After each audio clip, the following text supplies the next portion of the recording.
ॐ शुक्लाम्बरधरं विष्णुं शशिवर्णं चतुर्भुजं प्रसन्नवदनं ध्याये सर्वविघ्नोपशान्तये।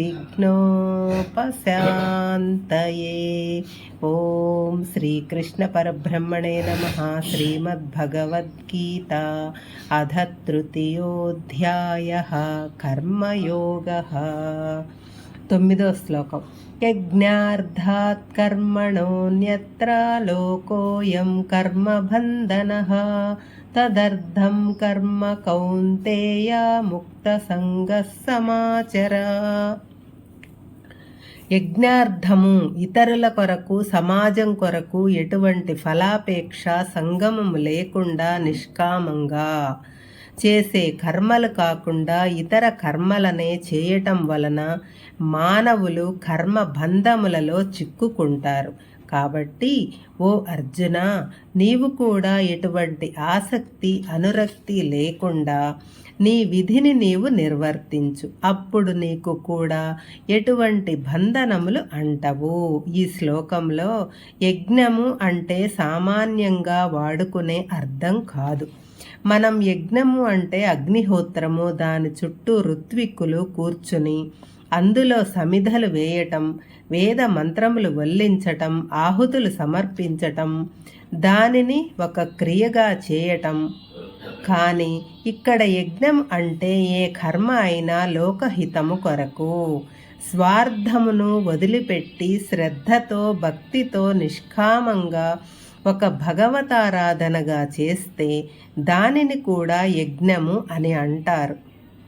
పైన చెప్పబడిన యజ్ఞయాగములు చాలా వ్యయముతో కూడినవి. కానీ ఈ యజ్ఞమునకు ఎటువంటి ఖర్చు లేదు, ఎవరైనా చేయవచ్చు. పైన చెప్పినట్టు ఏ కర్మ చేసినా దానికి లభించే ఫలము బంధనములు కలుగజేస్తుంది అని అందరూ అనుకుంటారు. ఎందుకంటే సాధారణంగా మానవులు పూజ చేసినా, వ్రతము చేసినా ఏదో ఒక ఫలితం కోరుకుంటూనే చేస్తారు. కానీ ఊరికే చేయరు. ఆ కర్మల వలన పుణ్యం వస్తుంది. కానీ ఆ పుణ్య ఫలములను అనుభవించటానికి మరొక జన్మ తప్పదు. అందుకని అసలు పూజలు వ్రతాలు చేయకుండా ఉంటే సరి అని కొందరు అనుకుంటూ ఉంటారు. అది తప్పు అని చెప్పాడు పరమాత్మ. సకామంగా ఫలములను కోరి చేస్తేనే ఆ కర్మ బంధనములు కలుగజేస్తుంది.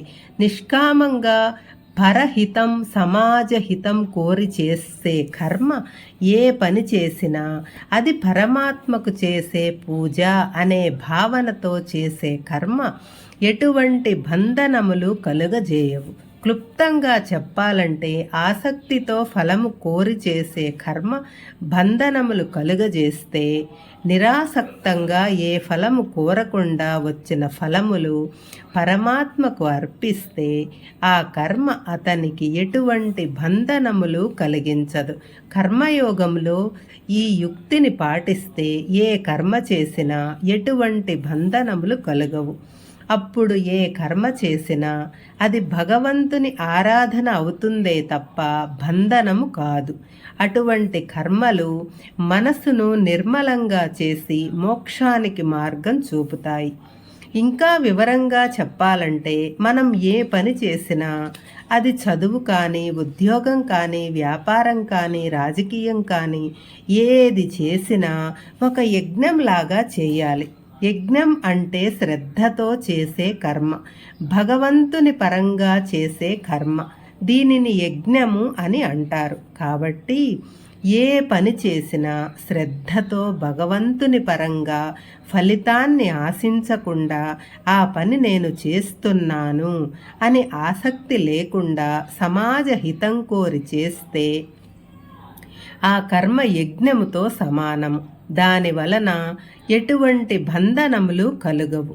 అలా కాకుండా ఈ పని చేస్తే ఈ ఫలితం వస్తుంది, ఇది నేనే చేస్తున్నాను, ఈ పని నేను తప్ప వేరే ఎవరు చేయలేరు, ఈ పనికి కర్త కర్మ క్రియ అంతా నేను అనే అహంకారంతో చేస్తే ఆ పని తప్పకుండా బంధనాలను కలుగజేస్తుంది.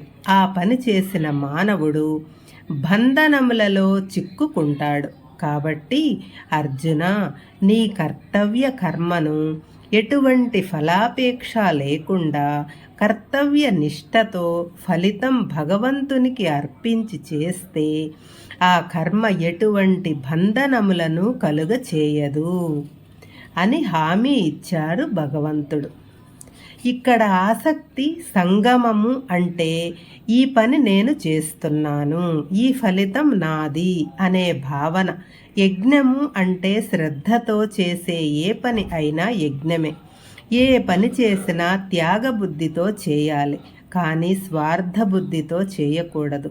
స్వార్థ బుద్ధితో చేస్తే బంధనములు తప్పవు.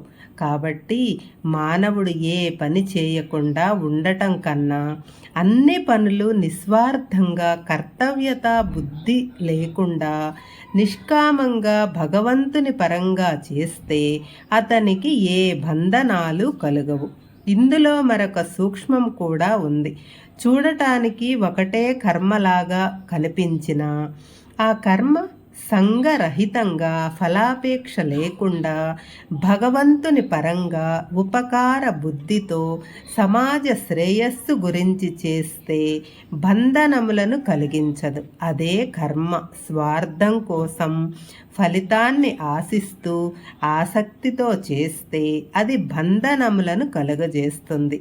కాబట్టి మానవులు తాము చేయబోయే కర్మల యొక్క స్వభావమును తెలుసుకొని కర్మలు చేయాలి. కేవలం భగవంతుని కొరకు ఎటువంటి ఫలాపేక్ష లేకుండా సమాజ హితము కొరకు ఉద్దేశింపబడిన కర్మలే శ్రేష్టములు. ఆ కర్మలు ఎంత చిన్నవైనా పెద్దవైనా ఏ ఫలితం ఆశించకుండా వాటిని